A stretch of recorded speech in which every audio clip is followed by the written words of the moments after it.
আপনি বুঝবেন না বিএনপি যায় না হোক আর না যায় না হোক দেশকে কোন গাড্ডায় নিয়ে যাইতেছে এবং কেন বিএনপির বিরোধিতা করাটা আপনার জন্য ফরজা কিফায়া। তাই বাংলাদেশে ভারতের সবসময় এমন শাসক দরকার যে ভারতের অনুগত হবে এবং তাদের মতে বন্ধু ভাবাপন্ন হবে। ভারতের প্রতি বন্ধু ভাবাপন্ন হইলে বাংলাদেশের জনগণ হয়ে উঠবে সরকার বিরোধী, তাই তাকে হইতে হবে স্বৈরাচার। বাংলাদেশের তিনটা ভারত বান্ধব সরকার ছিল, মুজিব, এরশাদ আর হাসিনা। তিনটাই স্বৈর শাসক। জিয়া আর খালেদা জিয়া এই দুইজন প্রবল ভারত বিরোধী ছিল জন্য তাদের স্বৈর শাসক হইতে হয় নাই। একজনকে মরতে হয়েছে আর একজনকে বিষ প্রয়োগে হত্যার চেষ্টা করা হয়েছে। বিএনপি যদি আবারও এই খেলা না বোঝে, যদি তার নেতৃত্ব আবারও ভারতের পায়ের দিকে মুখ করে বসে থাকে, তাহলে মনে রাখবেন স্বৈরতন্ত্র কারো আপন হয় না। আপনি ভারতকে বন্ধু পাবেন, ভুল করেন না। ভারত কখনো বন্ধুত্ব চায় না, সে দাসত্ব চায়, করিডোর চায়, চুপচাপ মাথা নত করা সরকার চায়। আপনি যদি আজও সেই স্বপ্নে ভাসেন যে ভারত আপনার পাশে দাঁড়াবে, তাইলে আপনি ইতিহাস পড়েন নাই, রাজনীতি বোঝেন নাই, স্বাধীনতা মানে জানেন না। এখনো সময় আছে, সোজা হয়ে দাঁড়ান, আপোষের রাজনীতি ছুঁড়ে ফেলে দেন। যারা আপনার সমালোচনা করতেছে তাদের ভয় করেন না, বিবেকটা বরং আপনার জাগ্রত করেন। বিএনপির কিছু কিছু নেতাকর্মী মনে করতেছে আমি বিএনপির শত্রু হয়েছি। আমি বিএনপির পলিটিক্যাল অপোনেন্ট। আমি কখনো বিএনপি করি নাই। আমারে হাসিনার লোকজন বিএনপি কইতো, আর কইতো আমি তারেক রহমানের ট্যাগা খাইয়া হাসিনার বিরুদ্ধে বলি। ভাগ্যের কি নির্মম পরিহাস, আজ বিএনপির লোকেরা বলে আমি জামাতের ট্যাগা খাইয়া বিএনপির বিরুদ্ধে বলি। আপনাদের একটা সৎ পরামর্শ দিই ভাই, পলিটিক্যাল অপোনেন্টকে বুদ্ধিমত্তার সাথে ডিল করেন। রাজনীতি করতে আসছেন, আপনার অপোজিশন থাকবে, আমার লোকের তেদরামি করতে আসেন না ভাইজান। আমি অনেক দরদ নিয়ে ক্রিটিক করি আপনাদের দলের। এটা যদি সহ্য না হয়, আওয়ামী লীগরা যেভাবে ট্রিট করতাম সেভাবে যদি ট্রিট করতে বাধ্য হইতে হয়, তাতে আপনাদেরই ক্ষতি। আপনাদের যে ফাজলামি দেখি তাতে আমার কোনো ছেড়ে যাবে না, আপনার বাচ্চারা ক্ষমতাও নাই। যাই হোক, অনেকে বলে বিএনপির পিছে কেন লাগিছি, উত্তরটা আগে বলছি, আর একটু খুলে বলি। এটা রাজনৈতিক, দার্শনিক, ভূ রাজনৈতিক বিষয় আছে এটার সাথে। আসেন না এটা আমরা খুঁজে দেখি। বাংলাদেশে মুজিবকে কেন স্বৈরশাসক হইয়া উঠতে হয়েছিল? অত্যন্ত জনপ্রিয় নেতা ছিল কিন্তু মুজিব, তারপরেও স্বৈরশাসক হইয়া উঠতে হয়েছিল কেন? জিয়াকে কেন মরতে হইল? সামরিক ব্যাকগ্রাউন্ড থেকে আসা পরেও কেন জিয়াকে স্বৈরশাসক হইতে হয় নাই? কেন জিয়াকে মাইরা ক্ষমতায় এরশাদকে বসাইতে হয়েছিল? কেন এরশাদকে স্বৈরশাসক হইতে হয়েছে? কেন হাসিনাকে ফ্যাসিবাদ কায়েম করতে হয়? এই প্রশ্নগুলো পরিষ্কার উত্তর না পেলে আপনি কখনোই বুঝবেন না বাংলাদেশের সামনে বিপদগুলো কি কি। আপনি বুঝবেন না বিএনপি যায় না হোক আর না যায় না হোক দেশকে কোন গাড্ডায় নিয়ে যাইতেছে এবং কেন বিএনপির বিরোধিতা করাটা আপনার জন্য ফরজা কিফায়া।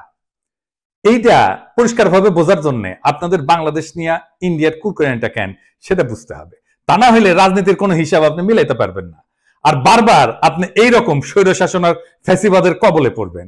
আসেন আল্লাহর নামে শুরু করি। আপনি যদি ভারতকে প্রশ্ন করেন আজকের দিনে তার সবচেয়ে ঝুঁকিপূর্ণ সীমান্ত কোনটা, কে তার সবচেয়ে কৌশলগতভাবে গুরুত্বপূর্ণ প্রতিবেশী, পাকিস্তান কিন্তু না। উত্তরটা হইল বাংলাদেশ। বাংলাদেশ কেন ভারতের একটা জীবন্ত দুশ্চিন্তা, সেটা বুঝতে হলে আপনাকে দুইটা জিনিস একসাথে দেখতে হবে। প্রথমত, ভারতের কাছে বাংলাদেশের সবচেয়ে বড় সমস্যা হলো তার ধর্ম, ডেমোগ্রাফি। বাংলাদেশ মুসলমান সংখ্যাগরিষ্ঠ দেশ, এটা তো জানা কথা, কিন্তু আশ্চর্যের ব্যাপার হইল ভারতের পূর্বাঞ্চলে একসময় মুসলিম মেজরিটি ছিল।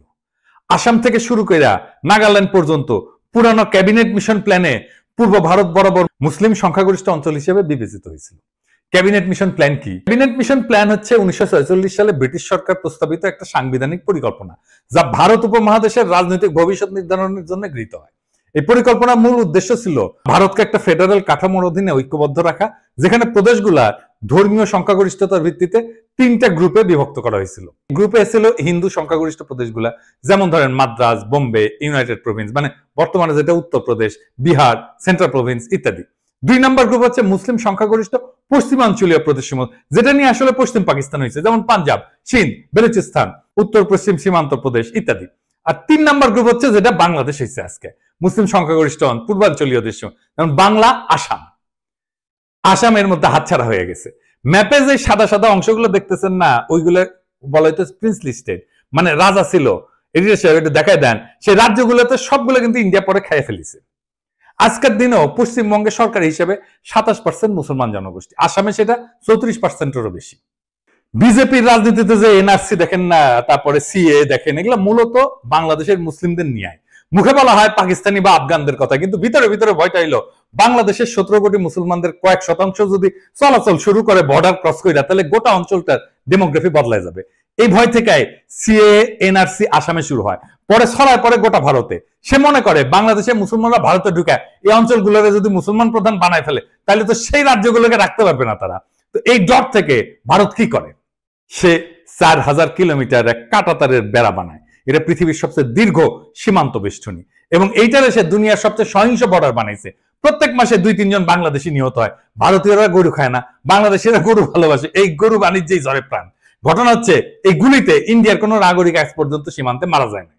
ভারতের অধিকার আছে বেড়া দেওয়া, ওর মুরগি ওই লেজে কাটুক, কিন্তু আমরা বলার কে? রাষ্ট্র চাইলে সীমান্ত বন্ধ রাখতে পারে, কিন্তু বাস্তবতা হলো বাংলাদেশিরা তো ভারতে যাইতে চায় না, যাইতে চায় মধ্যপ্রাচ্যে, সিঙ্গাপুরে বা অন্য কোথাও। তবে তারা চলমান মানুষ, উদ্যমী পরিশ্রমী মানুষ, তারা চলে যায় সবখানে, এমনকি করাচিতেও। এইখানে আসে দ্বিতীয় সমস্যা, সেটা হইতেছে এই শিলিগুড়ি করিডোর বা চিকেন নেক। আমরা এটা আগেও আলাপ করছি অনেকবার। ভারতের 7 সিস্টার্স মানে নর্থ ইস্ট বাংলাদেশের ওই পাশে অবস্থিত, আর এই অঞ্চলের সাথে বাকি ভারতের যোগাযোগ হয় মাত্র 15 কিলোমিটার প্রশস্ত শিলিগুড়ি করিডোর, যেটাকে চিকেন নেক বলা হয়। এর চারপাশে চীন, ভুটান আর নেপাল। এই করিডোর যদি কেউ একদিন কেটে দেয় তাইলে উত্তর পূর্ব ভারত বিচ্ছিন্ন হয়ে যাবে, ভয়টা এখানে। আর তার উপরে নর্থ ইস্ট নিজেই একটা বিশাল সমস্যা। ত্রিপুরা, মিজোরাম, নাগাল্যান্ড সবখানে গোষ্ঠীগত সংঘাত, ধর্মীয় ভিন্নতা, ভাষা সংস্কৃতির বৈপরীত্য। অনেক জায়গায় বিদ্রোহ হইতেছে, আবার অনেক জায়গায় বিদ্রোহীরা মায়ানমারের বিদ্রোহী গোষ্ঠীর সাথে যুক্ত। তাহলে ভারত ওইখানে যুদ্ধ বাঁধলে ট্যাঙ্ক পাঠাবে কিভাবে, সেনা পাঠাবে কিভাবে, ভারী অস্ত্রশস্ত্র পাঠাবে কিভাবে? বাংলাদেশ ছাড়া কোনো উপায় নাই। তাদের প্রয়োজন ট্রানজিট এবং করিডোর। চট্টগ্রাম বন্দরের মাধ্যমে ত্রিপুরায় প্রবেশ বা রেলপথে পূর্বাঞ্চলে যাওয়ার সুবিধা, এটাই ভারত দীর্ঘদিন ধরে চাইছে। কিন্তু ভাবেন একবার, আপনি একজন বাংলাদেশি, আপনাকে কাঁটাতারে ঘিরে রাখা হইলো, তারপরে বলা হইলো ভারতীয় ট্রাক যাবে আপনার দেশের একদিক থেকে আরেক দিকে, ভারী সরঞ্জাম যাবে। তিতাস নদীতে মাটি ফেলাম, নদীতে বাদ দিয়া রাস্তা বানায় ভারী সামরিক সরঞ্জাম পাঠাইছিল একবার, মনে আছে না? দেখেছেন কেমনে মাটি ফেলায় তিতাস মেরে ফেলাইছিল? এই রাস্তা বানানোই হয়েছিল ইন্ডিয়ার পণ্যবাহী ভারী ট্রাক নেওয়ার জন্য। তো এই যে সিস্টেম, এটাকে রাজনৈতিক ভাবে বিক্রি করা অসম্ভব, মানে বাংলাদেশের মানুষ তো মানবে না। তাই দরকার একটা গণবিরোধী ভারত বান্ধব সরকার, যারা এই চুক্তিগুলো চুপচাপ করে ফেলবে এবং জনগণ কিছু জানাবে না। এই হইলে পুরা কাহিনী। ভারত কেন বারবার বলে বাংলাদেশ আমাদের সবচেয়ে গুরুত্বপূর্ণ মিত্র? কারণ কৌশলগত দিক দিয়া বাংলাদেশ ছাড়া ভারতের নর্থ ইস্ট অচল, কিন্তু ধর্মীয় দৃষ্টিভঙ্গিতে ভারত মুসলমান পছন্দ করে না, তাই কাঁটাতারে বেড়া দিছে। আবার কাঁটাতার দিয়ে ঘিরে দিলে তার 7 সিস্টার্স অরক্ষিত হয়ে পড়ে। এই এক শাখের করাত, যাইতেও কাটে আসতেও কাটে। তাই বাংলাদেশে ভারতের সবসময় এমন শাসক দরকার যে ভারতের অনুগত হবে এবং তাদের মতে বন্ধুভাবাপন্ন হবে। ভারতের প্রতি বন্ধুভাবাপন্ন হইলে বাংলাদেশের জনগণ হয়ে উঠবে সরকার বিরোধী, তাই তাকে হইতে হবে স্বৈরাচার। বাংলাদেশের 3টা ভারত বান্ধব সরকার ছিল, মুজিব, এরশাদ আর হাসিনা। 3টাই স্বৈর শাসক। জিয়া আর খালেদা জিয়া এই 2 জন প্রবল ভারত বিরোধী ছিল জন্য তাদের স্বৈর শাসক হইতে হয় নাই। একজনকে মরতে হয়েছে, আর একজনকে বিষ প্রয়োগে হত্যার চেষ্টা করা হয়েছে। তাইলে এই যে মির্জা ফখরুল যে বলে ভারত বন্ধু দেশ, এটা শুনেন কি বলে। ভারত আমাদের প্রতিবেশী, সবচেয়ে বড় প্রতিবেশী, আমাদের বন্ধু। আমাদের যুদ্ধের সময় 1971 যুদ্ধের সময় আমাদের সহযোগিতা করেছিল। আমরা ভারতের কাছে সবসময় প্রত্যাশা করি যে ভারত বাংলাদেশের মানুষের পাশে দাঁড়াবে। শুনেছেন তো? আর এই যে আমরা যে অভিযোগ করি যে বিএনপির সাথে ইন্ডিয়া সিস্টেম করেছে, এই সিস্টেম যদি কইরা থাকে তাইলে তো বিএনপি স্বৈরাচার হয়ে উঠবে। বাংলাদেশের স্বৈরাচার হয়ে ওঠা সব শাসক ধ্বংস হয়েছে। বিএনপির নেতা কর্মীদের বলতেছি, আপনারা কি চান বিএনপি ধ্বংস হয়ে যাক? আমরা রাতারাতি বিএনপির মতো একটা দল তৈরি করতে পারবো, তাইলে ক্ষতি কার হবে? বিএনপির হবে নাকি বাংলাদেশের হবে? আজকের এপিসোড দেখার পরেও যদি আমাদের বিএনপির শত্রু বলে মনে হয় তাহলে কিছু বলার নাই। নিজের ঘুম নিজে মারতে চাইলে কেউ তারা ঠেকাইতে পারবে না। তাই যারা এখন ঘুমায় আছেন তারা জানা রাখেন, আপনার ঘুমের দাম ভারত ঠিকই বুঝে নিচ্ছে। আপনার ভূখণ্ড ব্যবহার করে, আপনার নদী হত্যা করে, আপনার ভবিষ্যৎ বন্ধক রেখা, আপনার গণতন্ত্রকে লাশ বানায়, তারা আগ্রাসনকে সৌহার্দ্য বলে চালাই দিচ্ছে। আর আপনি একটা দলকে বাঁচাতে গিয়ে পুরা জাতিকে খাদের দিকে ঠেলে দিতেছেন। বিএনপি যদি আবারও এই খেলা না বোঝে, যদি তার নেতৃত্ব আবারও ভারতের পায়ের দিকে মুখ করে বসে থাকে, তাহলে মনে রাখবেন স্বৈরতন্ত্র কারো আপন হয় না। আপনি ভারতকে বন্ধু পাবেন, ভুল করেন না। ভারত কখনো বন্ধুত্ব চায় না, সে দাসত্ব চায়, করিডোর চায়, চুপচাপ মাথা নত করা সরকার চায়। আপনি যদি আজও সেই স্বপ্নে ভাসেন যে ভারত আপনার পাশে দাঁড়াবে, তাইলে আপনি ইতিহাস পড়েন নাই, রাজনীতি বোঝেন নাই, স্বাধীনতা মানে জানেন না। এখনো সময় আছে, সোজা হয়ে দাঁড়ান, আপোষের রাজনীতি ছুঁড়ে ফেলে দেন। যারা আপনার সমালোচনা করতেছে তাদের ভয় করেন না, বিবেকটা বরং আপনার জাগ্রত করেন। কারণ আজকের দিনে সত্য বলা মানে বিদ্রোহ করা, আর এই বিদ্রোহী যদি শেষ আশ্রয় হয় তবে আমি গর্ব করে বলি ইনকিলাব জিন্দাবাদ।